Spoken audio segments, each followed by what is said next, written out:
El sol de la mañana se derramaba sobre mi jardín como miel tibia, calentando la tierra húmeda y arrancando destellos de las gotas de rocío que aún temblaban en los pétalos de las rosas. A mis 74 años, estos momentos eran mi santuario. El aire olía a tierra, a jazmín y a la promesa de un día tranquilo. Con mis viejos guantes de jardinería, podaba con cuidado los rosales que Mateo, mi esposo, había plantado con sus propias manos hacía más de 40 años. Cada rosa, de un rojo tan profundo que parecía contener todos los atardeceres que habíamos visto juntos, era un testamento de su amor. Son como tú, Isadora, me decía, hermosas, un poco espinosas para protegerse, pero llenas de vida. Sonreí ante el recuerdo, sintiendo su presencia a mi lado como una brisa suave. Mis rodillas crujieron un poco al agacharme para quitar una mala hierba, un recordatorio constante de que el tiempo no perdona, pero el dolor era familiar, casi un amigo. Era un dolor que me mantenía anclada al presente, a este pedazo de paraíso que habíamos construido juntos, tabla por tabla, ladrillo por ladrillo. La casa, a mis espaldas, nos observaba en silencio. Sus paredes blancas y su techo de tejas rojas eran un nido tejido con sueños y sacrificios. Aquí había criado a mi único hijo, Javier. Aquí había despedido a Mateo. Aquí planeaba pasar el resto de mis días, rodeada de sus flores y sus recuerdos. Justo cuando me erguía para admirar mi trabajo, el sonido estridente del teléfono desde el interior de la casa rompió la calma. Me quité los guantes, sacudiéndome la tierra, y caminé lentamente hacia la cocina. Un presentimiento, frío y desagradable, se deslizó por mi espalda. Rara vez sonaba el teléfono a estas horas. Mis amigas sabían que las mañanas eran sagradas, dedicadas al jardín. Al descolgar el auricular, vi el nombre en la pequeña pantalla. Javier. Una oleada de alivio y cariño me inundó, borrando el mal presentimiento. Quizás solo llamaba para saludar, para preguntar cómo había dormido. Hacía semanas que no lo oía, desde que él y Silvana, su esposa, habían venido a comer y se habían marchado con prisa. «¿Javier, hijo?» «¡Qué milagro!», dije, mi voz llena de la calidez que solo una madre siente. Hubo un silencio al otro lado, un silencio cargado de estática y de algo más, algo que no pude descifrar. Luego, su voz. Pero no era la voz de mi hijo, era la de un extraño, plana, sin emoción, como si leyera un guión. «Mamá», solo esa palabra, y el frío volvió con más fuerza. «¿Pasa algo, mi amor? ¿Estás bien? Mañana nos vamos a Europa», soltó, sin preámbulos. Las palabras cayeron como piedras en un pozo. Parpadeé, confundida. «¿Europa? ¿De vacaciones? No me habías dicho nada». «No son vacaciones», continuó, con el mismo tono monótono y cruel. «Nos vamos a vivir allá. Ya vendimos la casa». Sentí que el suelo se abría bajo mis pies. Tuve que agarrarme al borde de la encimera para no caer. La cocina, mi cocina soleada y familiar, de repente pareció inclinarse. ¿Qué casa, Javier?», susurré, aunque ya sabía la respuesta. El terror puro y helado me atenazaba la garganta. «Tu casa, mamá. Y tu coche. El dinero ya está en nuestra cuenta. El viernes tienes que desalojar. Lo siento». Y cuelgo, así, sin más. El clic final fue como el disparo de una pistola en el silencio de mi cocina. Me quedé con el auricular en la mano, escuchando el zumbido muerto de la línea. No podía respirar. Mi corazón latía desbocado, un pájaro atrapado contra mis costillas, tan fuerte que dolía. Vendieron mi casa, la casa de Mateo. Las palabras daban vueltas en mi cabeza, sin sentido, absurdas, imposibles. Miré por la ventana hacia mis rosas. Sus colores vibrantes parecían burlarse de la oscuridad que acababa de engullirme. El sol seguía brillando, el mundo seguía girando, pero el mío se había detenido en seco. Un sollozo seco se escapó de mis labios, un sonido animal, de puro dolor. Me deslicé por la pared hasta el suelo, abrazando mis rodillas, temblando incontrolablemente en el lugar que, hasta hace un minuto, había llamado hogar. No sé cuánto tiempo permanecí en el suelo de la cocina, hecha un ovillo. mientras el sol de la mañana se arrastraba por las baldosas, indiferente a mi mundo hecho añicos. El zumbido del teléfono se había convertido en un pitido intermitente, una pequeña y molesta queja en el abrumador silencio. Finalmente, con un esfuerzo que me pareció sobrehumano, colgué el auricular. Mis manos temblaban tanto que apenas pude acertar. Me levanté apoyándome en la mesa, mis piernas como de trapo. Cada rincón de la casa, cada objeto parecía gritarme la traición. Era como si las paredes, testigos de toda mi vida, me miraran con lástima. Caminé como una sonámbula por el pasillo. Mis dedos rozaron el papel tapiz con su diseño de flores desvaídas, el mismo que Mateo y yo habíamos elegido con tanta ilusión. Recuerdo su risa cuando se manchó la nariz con pegamento. Esta casa está sellada con nuestro sudor y nuestras risas, Isadora había dicho. ¿Cómo podía alguien vender risas? ¿Cómo se le ponía precio al sudor de un hombre que ya no estaba? Entré en la sala. Ahí estaba su sillón, el de cuero gastado, con la huella de su cuerpo aún marcada en el cojín, como si acabara de levantarse para ir por una taza de café. Sobre la repisa de la chimenea, las fotografías nos sonreían desde otro tiempo, un tiempo en el que la palabra familia significaba refugio, no amenaza. Nuestra foto de bodas, yo con mi vestido blanco y mi sonrisa nerviosa, él mirándome como si yo fuera el único ser sobre la tierra. Otra de Javier a los 5 años, sin dientes, abrazando un perro callejero que había insistido en adoptar. Y la última de los 3 juntos, en la feria del pueblo, un año antes de que Mateo se fuera, su brazo pesado y protector sobre mis hombros. Tomé esa última foto en mis manos. El cristal estaba frío al tacto. Miré el rostro de mi hijo en la imagen, su sonrisa despreocupada. ¿En qué momento se había perdido ese niño? ¿En qué encrucijada de la vida había tomado el camino que lo convirtió en el extraño de voz metálica que me había despojado de todo por teléfono? Un recuerdo agudo, como un pinchazo, me asaltó.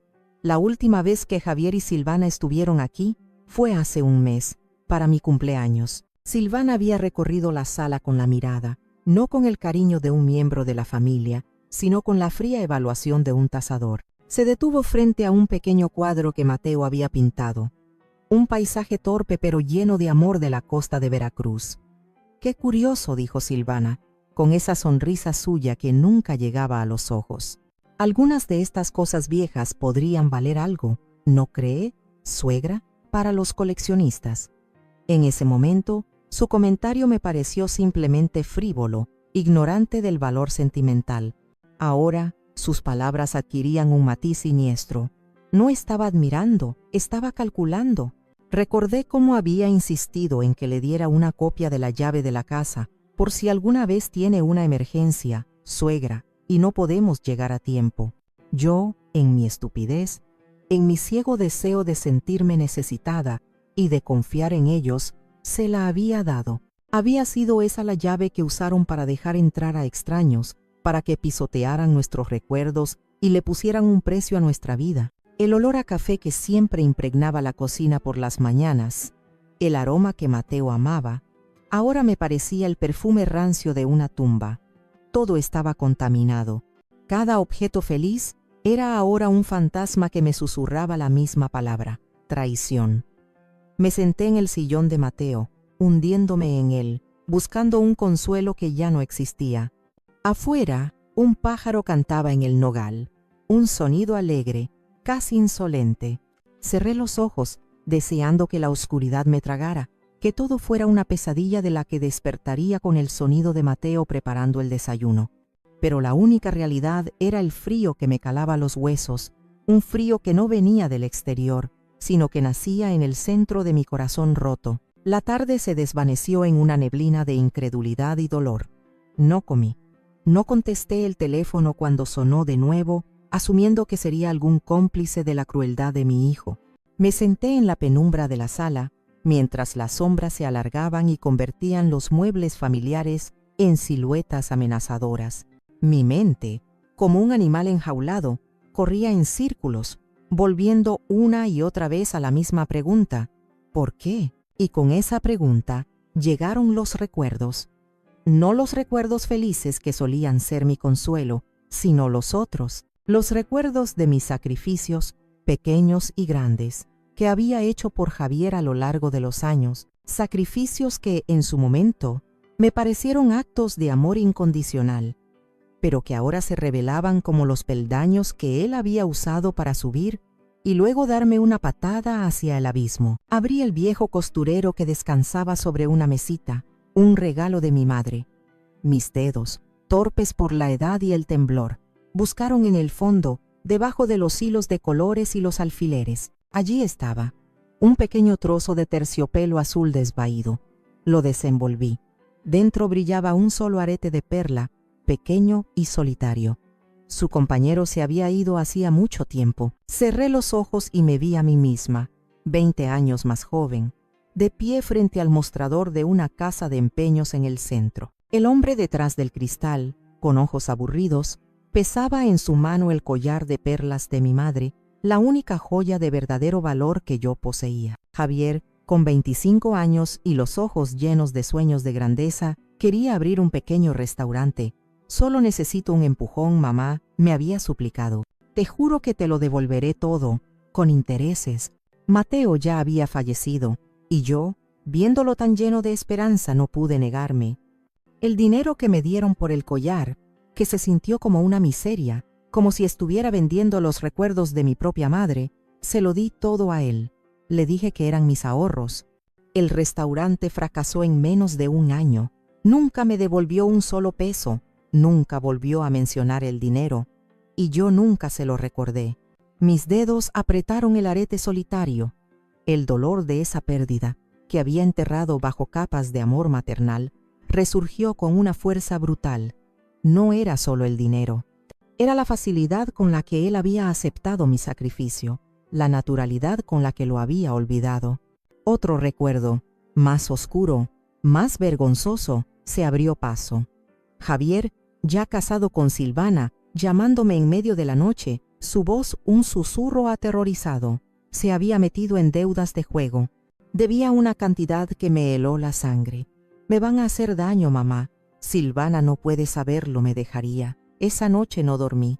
A la mañana siguiente, fui al banco y retiré casi todos los ahorros que Mateo y yo habíamos guardado para nuestra vejez. El dinero para emergencias, para médicos, para no ser una carga para nadie. Se lo di en un sobre, en un café anónimo, como si yo fuera la criminal. Vi el alivio en sus ojos, pero no vi gratitud. Vi la rápida normalización de mi rescate. Una vez más, yo era la red de seguridad invisible, la que siempre estaría ahí para amortiguar sus caídas, y los sacrificios más pequeños, los diarios, los que se tejen en la tela de la vida de una madre.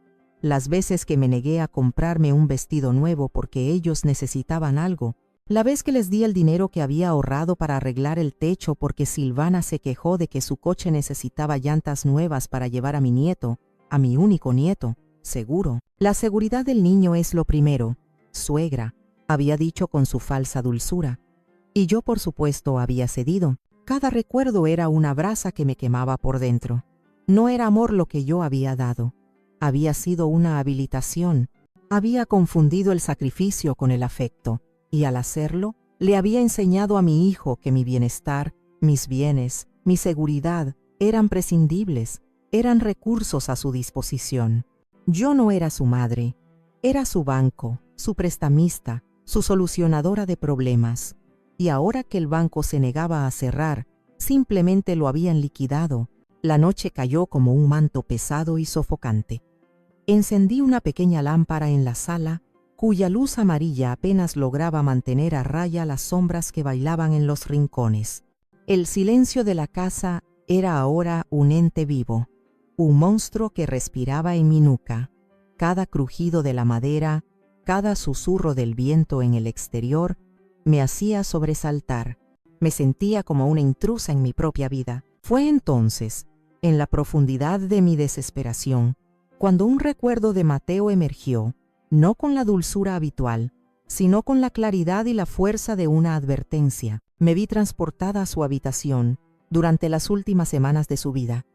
El olor a medicina y a la sopa de pollo que le preparaba llenaba el aire. Él estaba pálido, más delgado, pero sus ojos, Sus ojos oscuros y amables aún conservaban su lucidez. Una tarde, cuando la luz del sol poniente teñía la habitación de tonos anaranjados, me pidió que me sentara a su lado en la cama. Tomó mi mano entre las suyas, que estaban frías y huesudas, pero su agarre era firme. Isadora, mi amor, comenzó, su voz un poco más que un susurro ronco. Tenemos que hablar de Javier. Asentí, mi garganta apretada por las lágrimas que siempre amenazaban con salir. Nuestro hijo es un buen hombre, continuó, y yo vi el amor inmenso de un padre en su mirada. Tiene un corazón noble, pero es débil, Isadora. Es blando. Me temo que lo malcriamos, que lo protegimos demasiado del mundo. Hizo una pausa, tosiendo suavemente, y esa mujer, Silvana. Su ceño se frunció ligeramente. No me gusta la forma en que lo mira, no como una esposa, sino como un proyecto. No me gusta el hambre que veo en sus ojos, un hambre que nada de lo que tenemos podrá saciar. Yo intenté protestar. Mateo, es solo que es ambiciosa, quiere lo mejor para ellos. Él me silenció con una suave presión de su mano. Hay una diferencia entre la ambición y la codicia, querida, y yo sé reconocer la codicia cuando la veo. Me miró fijamente y sentí el peso de sus siguientes palabras. Por eso he hecho algo. He hablado con Morales, el abogado. He puesto esta casa, nuestro hogar, en un fideicomiso. La palabra sonaba extraña, legal, fuera de lugar en la intimidad de nuestra habitación. ¿Un fideicomiso? No entiendo. Significa, explicó con paciencia, que la casa es tuya, completamente tuya. Tú eres la única beneficiaria y la única administradora. Nadie puede venderla, nadie puede hipotecarla, nadie puede tocarla sin tu consentimiento expreso, ni siquiera Javier. Cuando tú ya no estés, pasará a él. Pero mientras vivas, es tu fortaleza. Es intocable.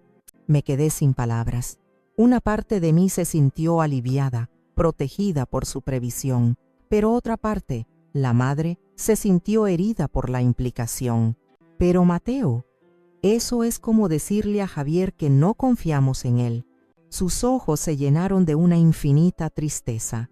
No es que no confiemos en él, Isadora, es que no confío en su debilidad, ni en la influencia que ella tiene sobre él. El amor nos hace hacer cosas estúpidas, y el amor de nuestro hijo por esa mujer podría costarte todo lo que hemos construido. Sujetó mi mano con más fuerza. Prométeme, Isadora, prométeme que nunca desharás el fideicomiso, prométeme que protegerás este lugar. Es más que madera y ladrillos, es nuestra vida, prométemelo. Las lágrimas rodaron por mis mejillas mientras asentía. Te lo prometo, Mateo, te lo prometo. Y ahora, sentada en la oscuridad de mi sala, esa promesa resonaba en mis oídos. La había cumplido a medias, había protegido el fideicomiso en el papel, pero no se lo había contado a Javier. En los años que siguieron a la muerte de Mateo, nunca encontré el momento, o quizás nunca tuve el valor. No quería ver la herida en sus ojos. No quería que pensara que su propio padre lo había juzgado y encontrado falto. Creí que mi amor sería suficiente para guiarlo, para mantenerlo en el camino correcto. ¡Qué tonta había sido! Mi silencio, mi cobardía disfrazada de amor, le había dado el espacio para cometer esta atrocidad. Mateo, desde su infinita sabiduría y su amor protector, lo había visto venir, había forjado un escudo para mí, y yo, por miedo a herir los sentimientos de mi hijo, lo había mantenido oculto, hasta ahora. La advertencia de Mateo no era solo un recuerdo, era un arma, y por primera vez esa noche, una nueva emoción comenzó a abrirse paso a través del dolor y el miedo, la ira. La ira era como un fuego lento que comenzaba a calentar mis venas heladas. Era una ira justa, una ira que nacía no del odio, sino del amor profanado. El amor por mi esposo, por mi hogar, por la mujer que yo era y que habían intentado borrar de un plumazo. Con esa nueva energía recorriendo mi cuerpo, me levanté del sillón. Sabía a quién tenía que llamar. Mis dedos, ahora firmes, marcaron el número de doña Elvira, mi vecina y mi amiga desde que nos mudamos a esta calle hacía 40 años. Elvira era viuda, como yo, pero donde yo era reservada y tranquila, ella era un torbellino de opiniones francas y lealtad feroz. Contestó al segundo tono, su voz fuerte y clara. Isadora, ¿qué haces despierta a estas horas? ¿Pasó algo? Las palabras salieron de mi boca en un torbellón, tropezando unas con otras. Le conté todo, la llamada, las palabras de Javier, la venta de la casa, la orden de desalojo. Hubo un silencio sepulcral al otro lado de la línea. Pude imaginarla, de pie en su cocina, con su bata de flores y su ceño fruncido. Cuando finalmente habló, su voz era un siseo bajo y peligroso. «¡Qué poca madre tiene ese cabrón!», espetó, sin andarse con rodeos. «Y perdóname la palabra, Isadora, pero no hay otra. Y esa arpía de su mujer, siempre lo supe. Te lo dije. Te dije que esa mosquita muerta tenía veneno en la sonrisa». Su furia, tan directa y sin filtros, era extrañamente reconfortante.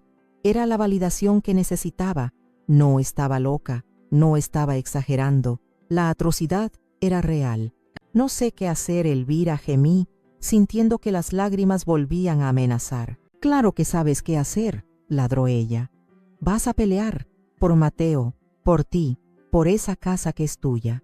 Escúchame bien, Isadora. Ahora mismo vas a colgar el teléfono y vas a llamar al licenciado Morales.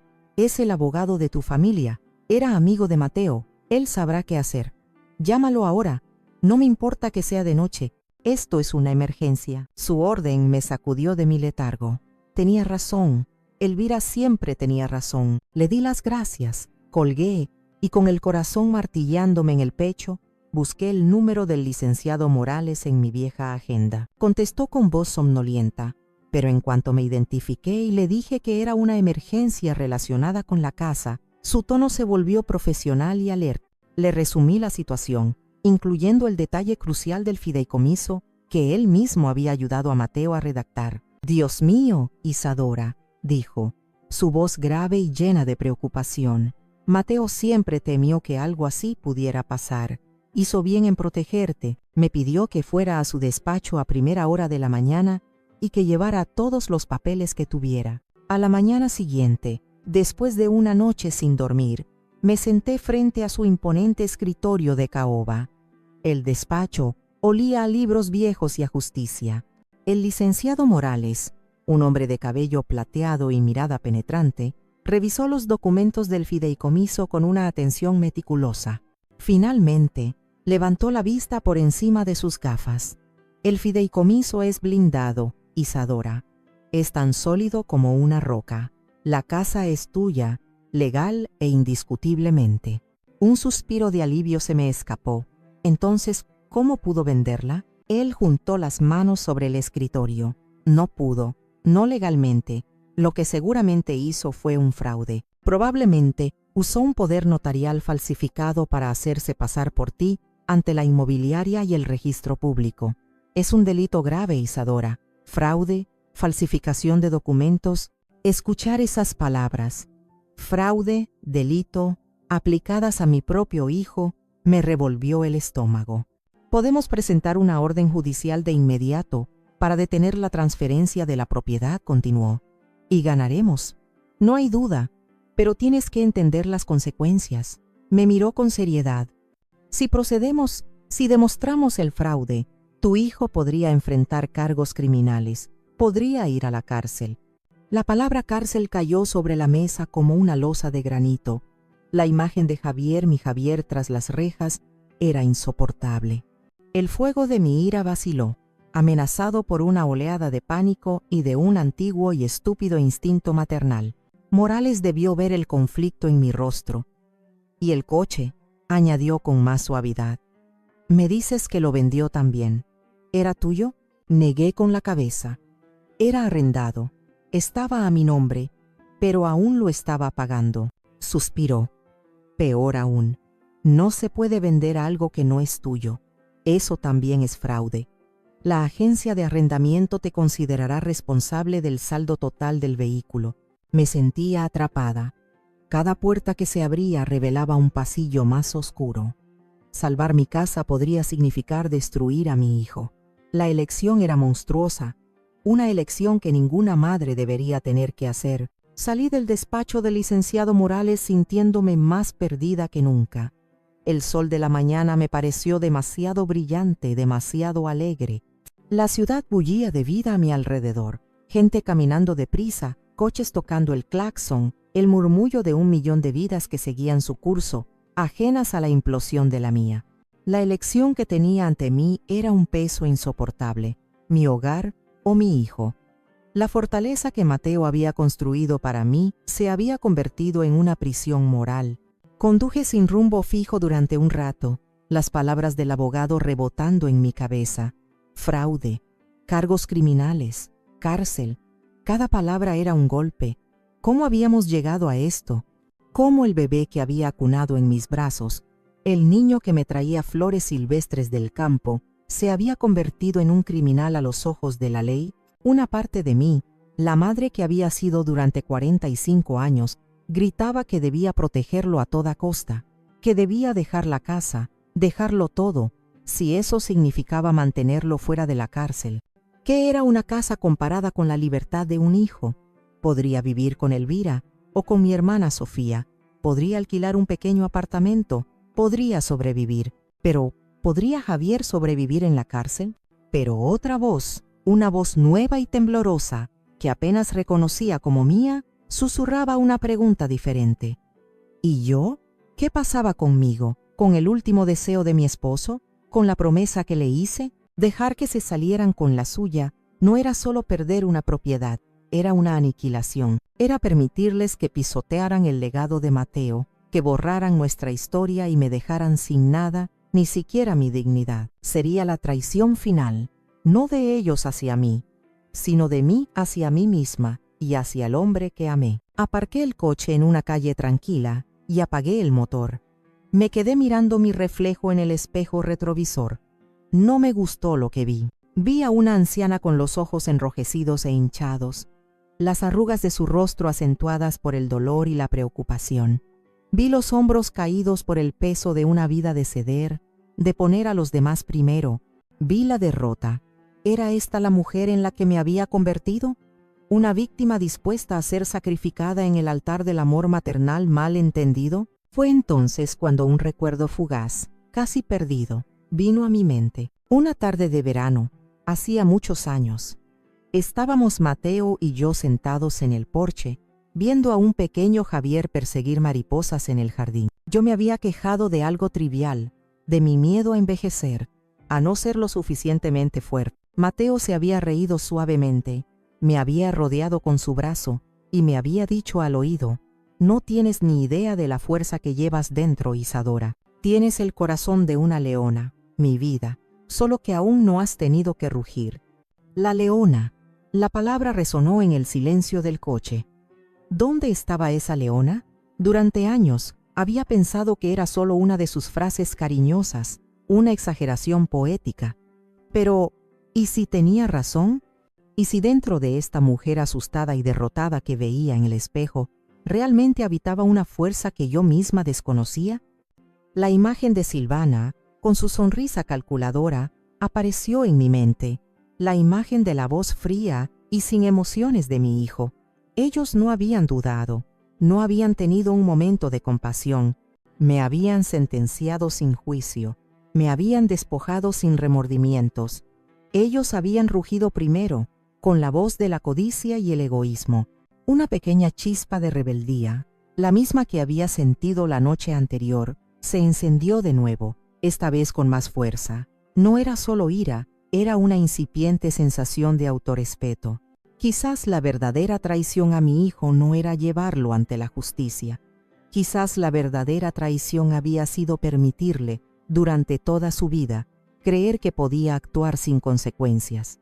Quizás el mayor acto de amor que podía hacer ahora no era protegerlo de su error, sino obligarlo a enfrentarlo. Encendí el motor. Mis manos ya no temblaban. No sabía exactamente qué iba a hacer, pero sabía una cosa: no iba a rendirme. La mujer del espejo retrovisor pareció erguirse un poco. Aún no era una leona, pero por primera vez había dejado de sentirse como una oveja camino al matadero. Regresé a casa con una nueva y frágil determinación. La decisión aún no estaba tomada, El camino seguía siendo un campo de minas emocional, pero la parálisis había desaparecido. Ya no era una víctima pasiva esperando el golpe final. Ahora era una mujer con una elección que hacer, por terrible que fuera. Movida por un impulso que no entendía del todo, comencé a hacer algo que había estado posponiendo durante años: ordenar las cosas de Mateo, no como si me estuviera preparando para irme, sino como si estuviera buscando algo, un ancla, una señal. Su armario todavía olía a él, una mezcla de lavanda y el jabón que siempre usaba.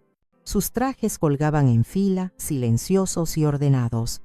Sus zapatos, perfectamente lustrados, esperaban un paseo que nunca llegaría. En el estante superior del armario, detrás de una pila de mantas viejas, estaba la caja. Una caja metálica, sencilla y sin adornos, del tamaño de una caja de zapatos. Mateo me la había dado una semana antes de morir. Recuerdo que sus manos temblaban un poco al ponérmela en el regazo. «No tienes que abrirla ahora, mi amor», me había dicho, su voz ya debilitada. «Pero cuando llegue el momento, lo sabrás, lo sentirás aquí», y se había tocado el corazón. Nunca la había abierto. El dolor era demasiado reciente, y luego la vida siguió, y la caja se convirtió en una reliquia más, un recordatorio silencioso de su ausencia. Pero ahora, mientras mis dedos rozaban el metal frío, sentí una certeza absoluta. El momento era este. Bajé la caja con cuidado y la llevé a la cama. Me senté en el borde del edredón que mis propias manos habían cosido y levanté el pestillo. Chirrió suavemente. Dentro, sobre una capa de papel de seda amarillento, solo había un sobre de color crema, grueso, con mi nombre escrito en la caligrafía elegante y familiar de Mateo, para mi queridísima Amalia. En ese momento, cambié mi nombre a Amalia en mi mente, como si al adoptar el nombre que él me había dado, pudiera invocar su fuerza. Mi aliento se detuvo. Con manos temblorosas, saqué la carta y la desdoblé. El papel era grueso y olía débilmente a su loción.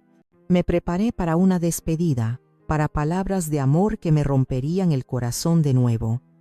Pero lo que leí fue algo muy diferente.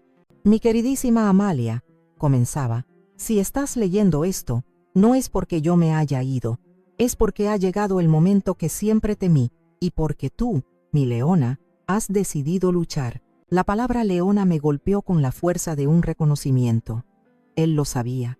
Siempre lo había sabido. «Sé que tu corazón es demasiado grande, Amalia. Sé que amas a nuestro hijo con una ferocidad que a veces te ciega. Sé que eres capaz de justificar sus errores, de perdonar sus fallos, de creer siempre lo mejor de él, incluso cuando te da todas las razones para no hacerlo. Ese es tu don y tu carga.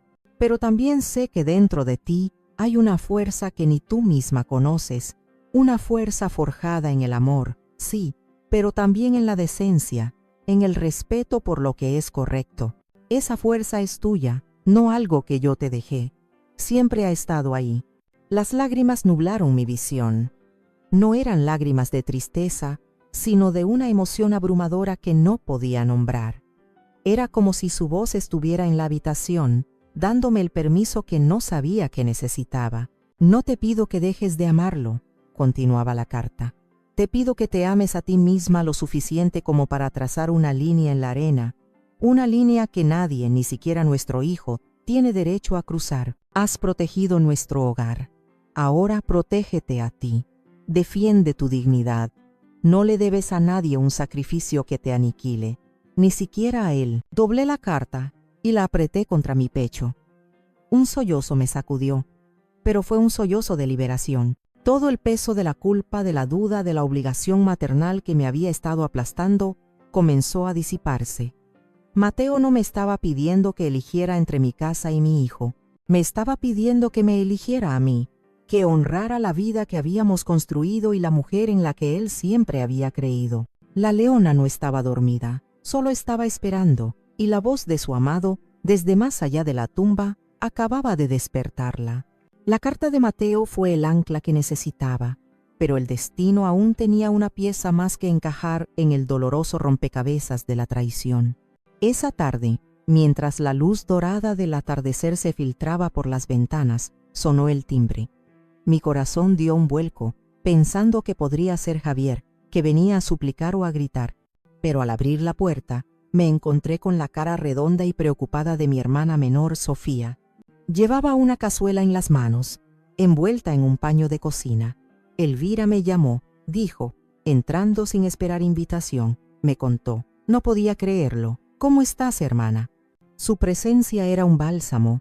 Sofía era la pacificadora de la familia, siempre buscando la armonía, a veces hasta el punto de evitar la confrontación.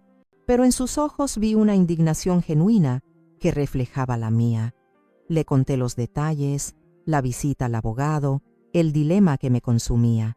Nos sentamos en la cocina, y mientras me servía una porción del guiso humeante que yo no tenía ganas de comer, ella escuchaba en silencio, negando con la cabeza de vez en cuando. Siempre pensé que Javier era débil, pero no cruel. Dijo finalmente, su voz teñida de tristeza. Debe estar desesperado, y esa mujer, Silvana, nunca me ha dado buena espina. Y entonces frunció el ceño, como si un recuerdo incómodo acabara de salir a la superficie. ¿Sabes? Ahora que lo pienso. Algo extraño pasó hace unas semanas. Dejó la cuchara en el plato. Fui al centro comercial y me la encontré en una cafetería. Estaba con una amiga, una de esas mujeres que parecen salidas de una revista, toda enjollada. No me vieron. Yo estaba en la mesa de al lado, detrás de una maceta. Hizo una pausa, como si dudara en continuar.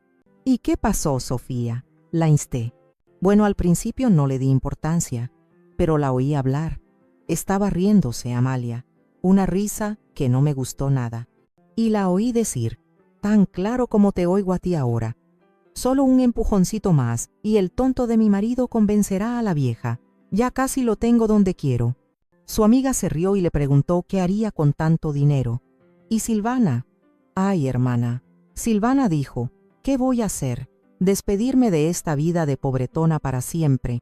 Adiós a la mediocridad. Hola, Europa. Me niego a volver a ser una don nadie. La cazuela sobre la mesa pareció desvanecerse.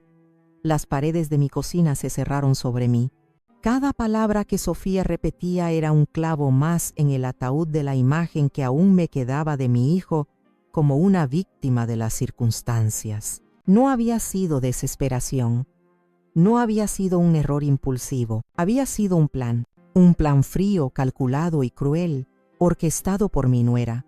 Y Javier, mi Javier no había sido una víctima, había sido un cómplice, un tonto útil, en las propias y venenosas palabras de su esposa. La había dejado manipularlo, la había dejado convertirlo en el arma que usaría para destruirme. La revelación fue nauseabunda. Era peor que el fraude, peor que el robo. Era la aniquilación total del amor y el respeto familiar. Silvana no solo quería mi dinero, quería mi vida, mi identidad, y se había burlado de mí mientras lo planeaba. Su resentimiento, su complejo de don nadie, lo había proyectado sobre mí, sobre mi vida sencilla y digna, y había decidido que la mía era prescindible para que la suya pudiera empezar. Miré a Sofía, que me observaba con los ojos llenos de lágrimas y de rabia. Lo siento tanto, hermana. Debí habértelo contado entonces, pero pensé que era solo una fanfarronada, una estupidez. Negué con la cabeza. No, Sofía. Me lo has contado en el momento exacto. En ese instante toda duda se evaporó. El dilema moral que me había estado torturando se disolvió. Esto ya no se trataba de proteger a un hijo que había cometido un error. Se trataba de enfrentarse a una conspiración. La leona dentro de mí no solo había despertado, ahora estaba furiosa y sabía exactamente lo que tenía que hacer. La furia me dio una claridad que no había sentido en años. Era una furia fría, afilada como el cristal. Se acabaron las lágrimas, se acabó la vacilación.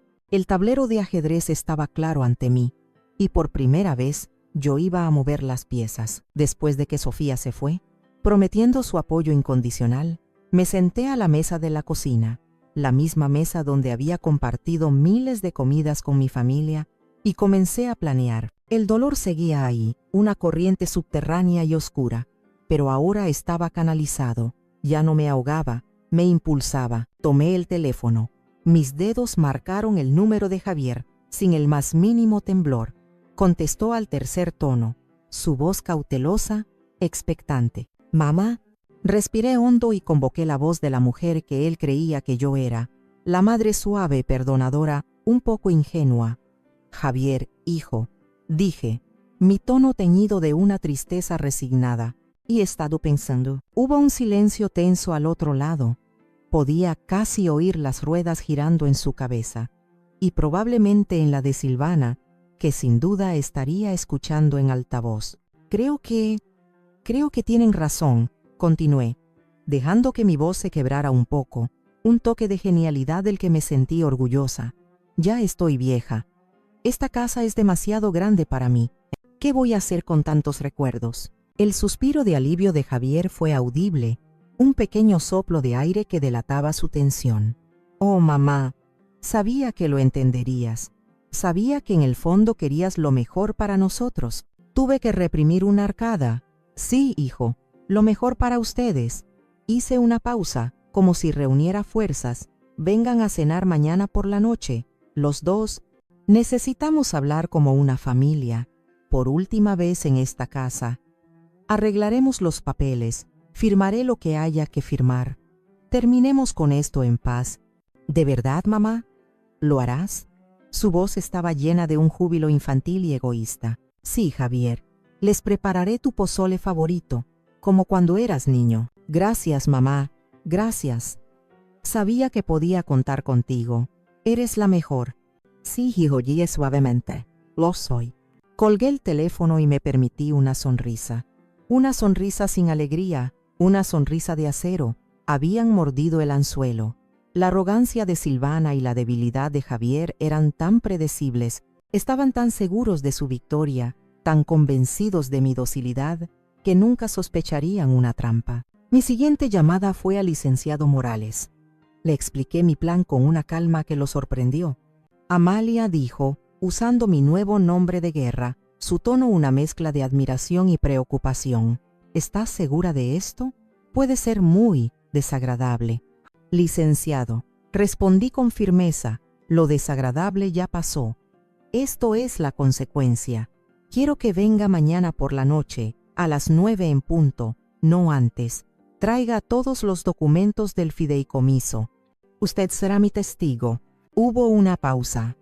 Luego dijo, «Estaré allí. La leona va a rugir. Después de todo». «Más que eso, licenciado», respondí. «La leona va a cazar». Mi última llamada fue a Elvira y a Sofía. Les pedí que vinieran a cenar también. «Quiero que estén conmigo», les dije. «Quiero testigos de lo que es mi familia». Ambas aceptaron sin dudar, sus voces llenas de una emoción protectora. Esa noche, por primera vez en días, dormí. No fue un sueño tranquilo, pero fue un sueño sin miedo. Soñé con la casa, no como un lugar de pérdida, sino como una fortaleza. Y en el sueño, yo estaba de pie en la puerta esperando. Y no estaba sola. Mateo estaba a mi lado sonriendo.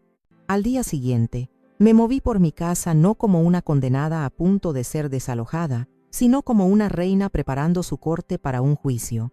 Había un propósito en cada uno de mis gestos. Limpié la casa a fondo, no por ellos, sino por mí, por Mateo. Quería que nuestro hogar estuviera impecable, digno, para la batalla que se avecinaba. Por la tarde, comencé a cocinar. El aroma del pozole, rico y complejo, llenó la cocina. Era el plato favorito de Javier, el que siempre me pedía en sus cumpleaños. Mientras picaba la cebolla y el rábano, recordé las innumerables veces que lo había preparado para él, cada vez un acto de amor. Esta vez era un acto de guerra. Cada ingrediente, cada especia, era parte de la escenografía de mi trampa. Sofía y Elvira llegaron temprano, sus rostros una mezcla de nerviosismo y apoyo incondicional. «Huele delicioso, hermana», dijo Sofía abrazándome, «pero no sé si podré tragar un solo bocado». «Tú tranquila», dijo Elvira, sus ojos pequeños y brillantes fijos en mí. «¿Estás lista, Amalia?». Asentí. Más que nunca. Pusimos la mesa. No la mesa de diario de la cocina, sino la gran mesa de comedor de caoba, la que usábamos para Navidad y las grandes ocasiones. Saqué la mejor vajilla, los cubiertos de plata, las copas de cristal. Quería que la escena fuera formal, casi solemne. Quería que la magnitud de su traición se reflejara en la belleza de lo que estaban a punto de perder para siempre. A las 8 en punto sonó el timbre. Mi corazón dio un solo latido fuerte, y luego se calmó. Respiré hondo y fui a abrir. Allí estaban, Javier con una sonrisa nerviosa y culpable, sosteniendo una botella de vino barato, y a su lado Silvana. Estaba radiante, vestida con un vestido rojo demasiado llamativo para una cena familiar, sus labios pintados de un color a juego. Sus ojos brillaban con un triunfo mal disimulado. Me miró con una falsa compasión, como si yo fuera una pobre anciana a la que le estuvieran haciendo un favor. «Suegrita», dijo, su voz empalagosamente dulce, dándome un beso al aire cerca de mi mejilla. «Huele delicioso». Sabíamos que entraría en razón. Les hice pasar. La presencia de Sofía y Elvira lo sorprendió por un momento. Vi una sombra de fastidio cruzar el rostro de Silvana, pero se recompuso rápidamente. ¡Qué bueno verlas! Una cena de despedida en familia. ¡Qué detalle tan bonito! Suegra. La cena fue la hora más larga y tensa de mi vida. Me senté a la cabecera de la mesa observándolos. Javier comía con avidez, casi con desesperación, como si el sabor del pozole de su infancia pudiera absolverlo de su pecado. Evitaba mi mirada. Silvana, por otro lado, apenas probó la comida. Estaba demasiado ocupada hablando de sus planes, de los apartamentos que había visto en Madrid, de las tiendas de lujo, del aire fresco que necesitaban lejos de este pueblo polvoriento. Cada palabra era una daga que giraba en mi herida, pero mantuve la compostura, sonriendo levemente, asintiendo, jugando mi papel a la perfección. Elvira y Sofía estaban magníficas en su hostilidad silenciosa. Respondían a las peroratas de Silvana con monosílabos, sus miradas tan frías que podrían haber congelado el vino en las copas. Finalmente, cuando los platos estuvieron casi vacíos, Silvana dejó su tenedor con un ruidito impaciente. «Bueno, suegra», dijo, sacando una carpeta de su bolso de diseñador.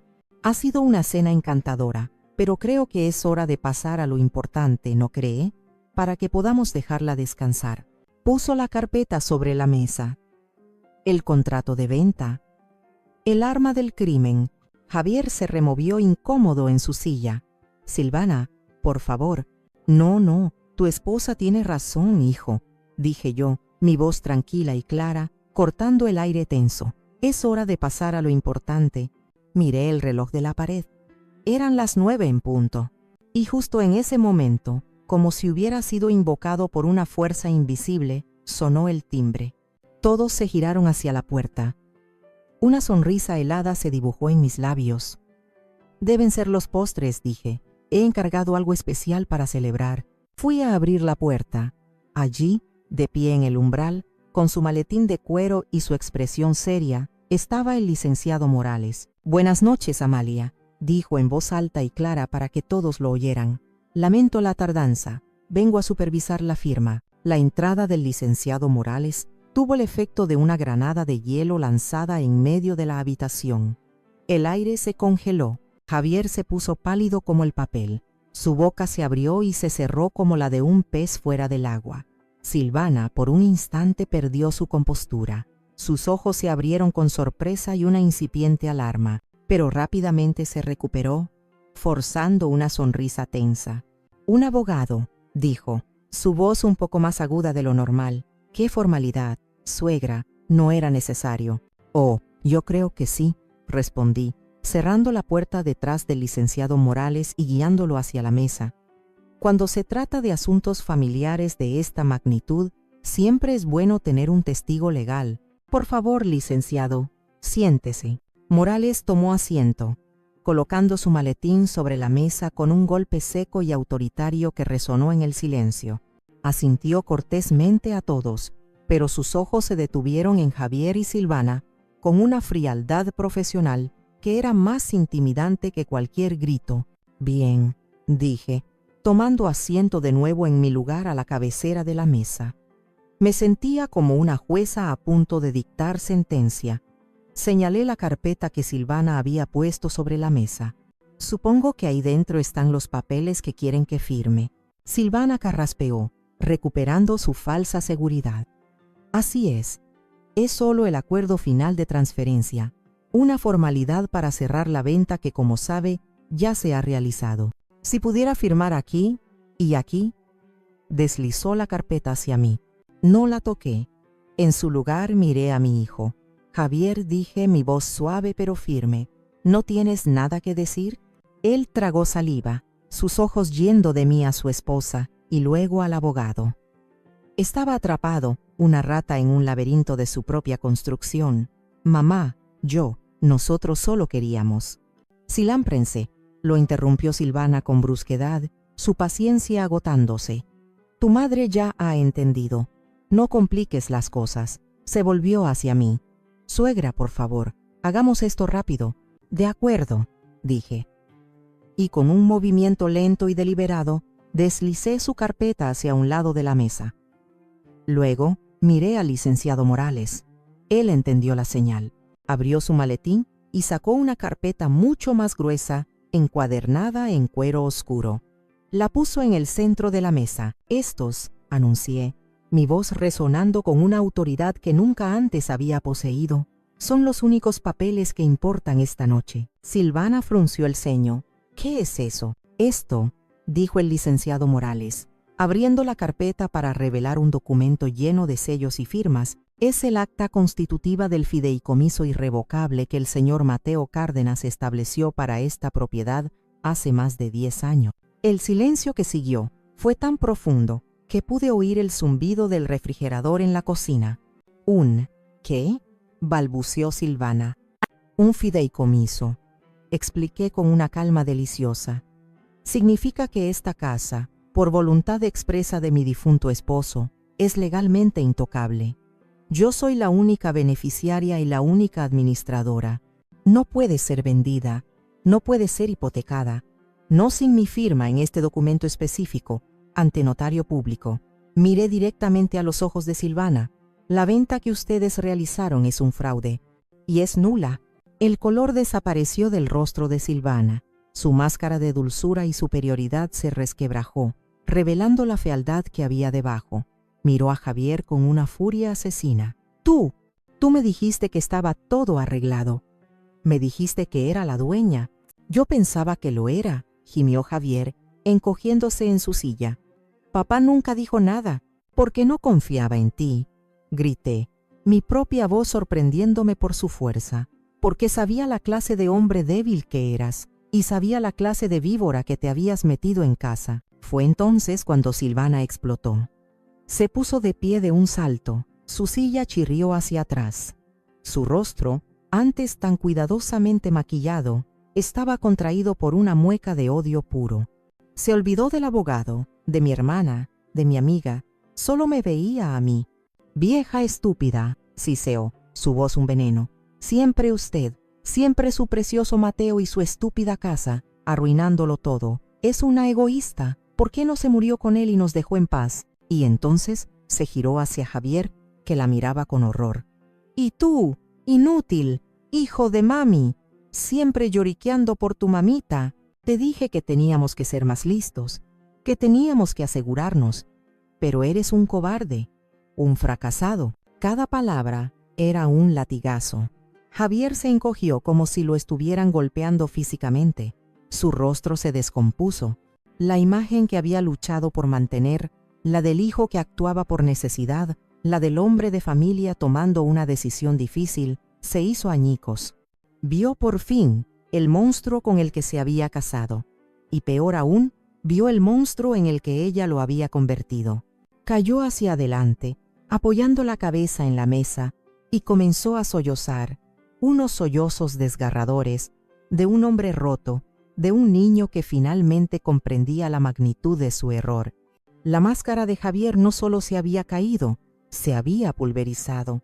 El eco de los gritos de Silvana y los sollozos de Javier llenó la habitación. Elvira y Sofía me miraban, sus rostros pálidos pero firmes, como dos pilares a mi lado. El licenciado Morales observaba la escena con una expresión impasible, como un cirujano que contempla el resultado inevitable de una operación necesaria. Silvana, jadeando, con el pecho subiendo y bajando, pareció darse cuenta de repente de la escena que había montado. Miró a su alrededor, a los rostros que la juzgaban, y su furia se transformó en pánico. Agarró su bolso de la silla, se acabó, escupió, mirando a Javier con un desprecio absoluto. «Estoy harta de ti y de tu madre, de esta posilga, arréglatela solo». Y sin una segunda mirada, se dio la vuelta y salió de la casa, cerrando la puerta con un portazo que hizo temblar los cristales de la vitrina. Nos quedamos en silencio, un silencio roto solo por el llanto ahogado de mi hijo.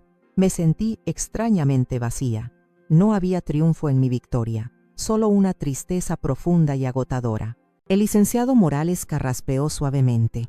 Javier dijo, su voz no era dura, sino factual. Necesitas entender la seriedad de tu situación. La venta es nula, por supuesto. Notificaré a la inmobiliaria y a los compradores mañana mismo. Perderán el depósito que les diste, que supongo que era el dinero de la venta fraudulenta del coche. Javier levantó la cabeza, su rostro hinchado y rojo. ¿Los compradores? Sí, continuó el abogado. La pareja a la que vendiste la casa. Tienen todo el derecho a demandarte por fraude y daños y perjuicios. Y la agencia de arrendamiento del coche te reclamará el valor total del vehículo. Financieramente, estás arruinado. Hizo una pausa. Y eso sin contar los posibles cargos criminales por fraude y falsificación. Si tu madre decidiera proceder. Todos los ojos se volvieron hacia mí.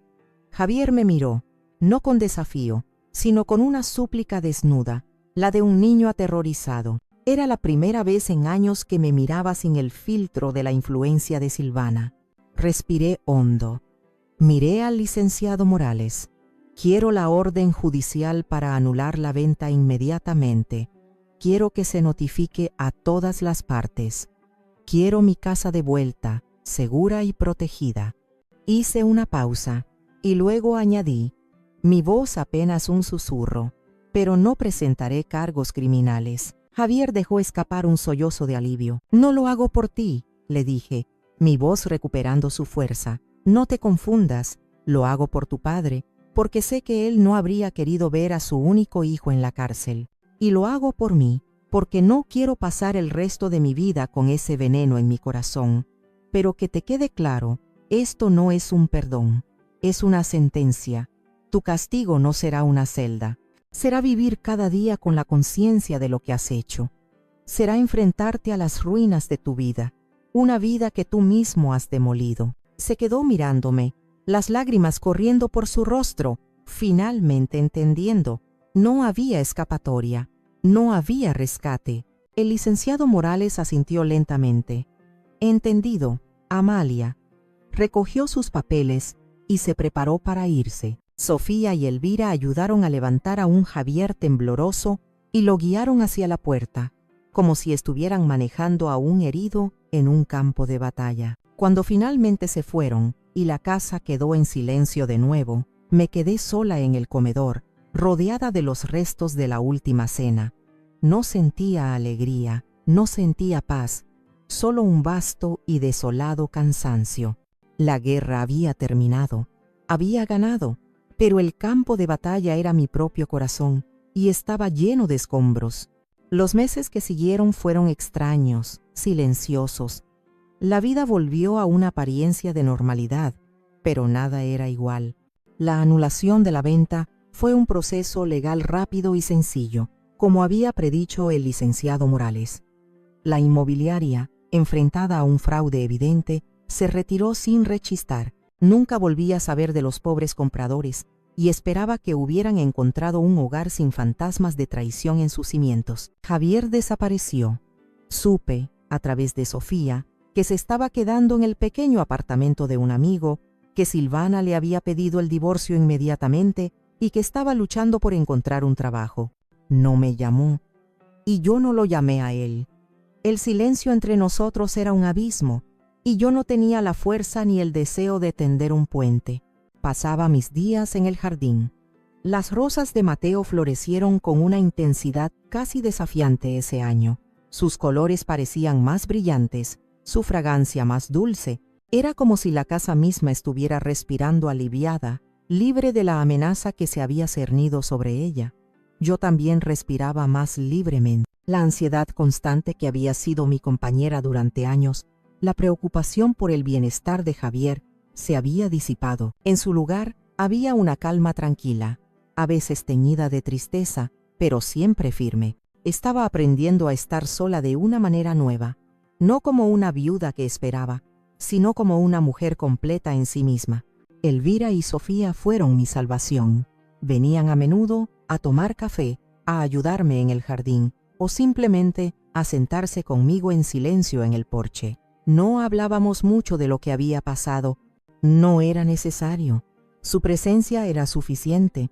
Eran el recordatorio de que la familia no siempre es la que te toca por sangre, sino la que te elige y te sostiene cuando te caes. Una tarde de otoño, unos 6 meses después de la cena, estaba podando las hojas secas de los rosales, cuando oí el crujido de la grava en la entrada. Levanté la vista y lo vi. Era Javier. Estaba de pie junto a la puerta del jardín, delgado, casi demacrado. La ropa le quedaba grande, y había ojeras oscuras bajo sus ojos. Parecía un hombre que había sido despojado de todo, no solo de sus posesiones, sino de su arrogancia, de sus excusas. Parecía un extraño. Mi primer instinto fue darme la vuelta, ignorarlo. Pero me quedé quieta, con las tijeras de podar en la mano, y esperé. Caminó lentamente hacia mí, sus pasos inciertos sobre el césped. Se detuvo a unos metros de distancia, como si una barrera invisible lo detuviera. «Mamá», dijo. Su voz era un susurro ronco, apenas audible. No respondí. Se quedó allí, mirando el suelo, durante lo que pareció una eternidad. Luego levantó la vista y vi sus ojos. Estaban llenos de una vergüenza y un dolor tan profundos que me conmovieron a pesar de mí misma. Y no había rastro de Silvana en ellos. Estaba solo. «Lo siento», dijo. 2 palabras simples, pero las dijo como si le costaran todo el aire de sus pulmones. «No hay excusa para lo que hice. Fui débil y fui cruel y te rompí el corazón. Destruí todo lo que papá construyó. Y te traicioné». Las lágrimas comenzaron a correr por su rostro, silenciosas, incesantes. «He perdido todo, mamá, mi esposa, mi casa, mi trabajo, pero lo que más me duele es haberte perdido a ti, haber perdido tu respeto». En ese momento, recordé la segunda carta de Mateo. La había encontrado dentro de la primera, un sobre más pequeño que no había abierto hasta semanas después. En ella, mi sabio esposo había escrito: «Si alguna vez regresa a ti, Amalia, y si lo hace con un verdadero entendimiento de lo que hizo, con el corazón roto por su propia falta y no por sus consecuencias, entonces perdónalo, no porque lo merezca, sino porque tú mereces la paz que viene al soltar esa carga. No tienes que llevar sus fallas como si fueran tuyas». Miré a mi hijo, al hombre roto que tenía delante, y vi, por primera vez, un atisbo de verdadero arrepentimiento. «Te perdono, Javier», dije, y las palabras, para mi sorpresa, eran ciertas. El perdón no era un sentimiento cálido y abrumador, era una decisión tranquila, una liberación. Él me miró, con una esperanza temblorosa en sus ojos, pero continué. Y mi voz fue firme, estableciendo la nueva ley de nuestro universo: el amor incondicional se acabó. Desde hoy, mi amor por ti vendrá acompañado de mi amor por mí misma y de mi respeto por mí misma. Si quieres ser parte de mi vida de nuevo, tendrás que ganártelo, no con dinero, no con regalos, con respeto, con honestidad.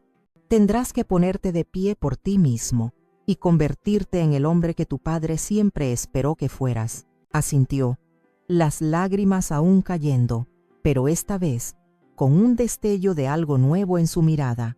No era alivio, era determinación. El camino de regreso no fue fácil ni rápido. No hubo un abrazo milagroso ni una reconciliación instantánea. La relación que habíamos tenido, la de una madre que siempre daba y un hijo que siempre tomaba, estaba muerta y enterrada. Lo que construimos en su lugar fue algo nuevo, frágil y dolorosamente honesto. Javier comenzó a venir una vez por semana. Al principio, se sentaba en el porche mientras yo trabajaba en el jardín. Apenas hablábamos. Su presencia era una penitencia silenciosa. Luego, un día, sin que yo se lo pidiera, tomó una pala y comenzó a cavar, ayudándome a trasplantar un joven limonero. Sus manos, antes suaves y acostumbradas a un teclado, se llenaron de tierra y ampollas. No se quejó. Poco a poco, las conversaciones regresaron. Pero eran diferentes. Me hablaba de su trabajo. Había conseguido un empleo modesto en un almacén. Me hablaba de su pequeño apartamento, de cómo estaba aprendiendo a cocinar para sí mismo, de la soledad. No se quejaba, simplemente exponía los hechos de su nueva vida. Una vida sin lujos, una vida construida sobre las ruinas de la anterior. Por mi parte, yo le hablaba de mis días, de mis rosas, de mis amigas, de los libros que leía. Le establecí límites. No le presté dinero, no le lavé la ropa, no le solucioné los problemas.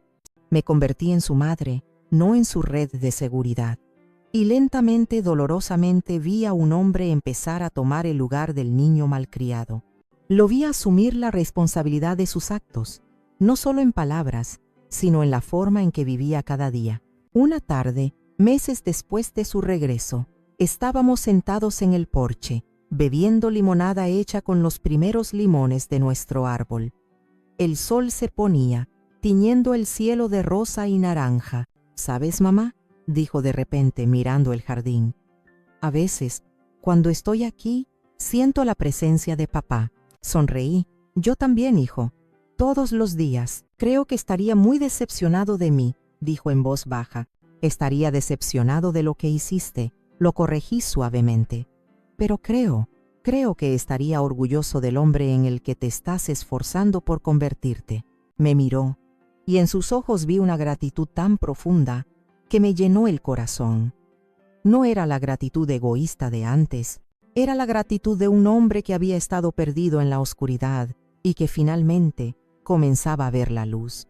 La paz regresó a mi vida, pero era una paz diferente a la de antes. No era la paz de la ignorancia o de la calma antes de la tormenta. Era una paz ganada, una paz forjada en el fuego. Había perdido la inocencia de mi amor maternal, la creencia ciega de que el amor todo lo puede y todo lo perdona. Pero en su lugar, había encontrado algo mucho más valioso, a mí misma.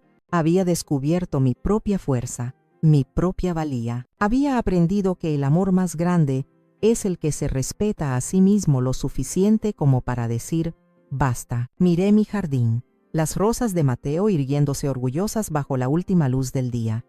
Eran hermosas, resistentes, llenas de vida, y por primera vez en mucho, mucho tiempo, sentí que yo también lo era. La leona había rugido, había luchado, y ahora finalmente descansaba en paz en su propio reino. Las rosas de Mateo nunca habían florecido tan hermosas, y yo, por primera vez en mucho tiempo, también.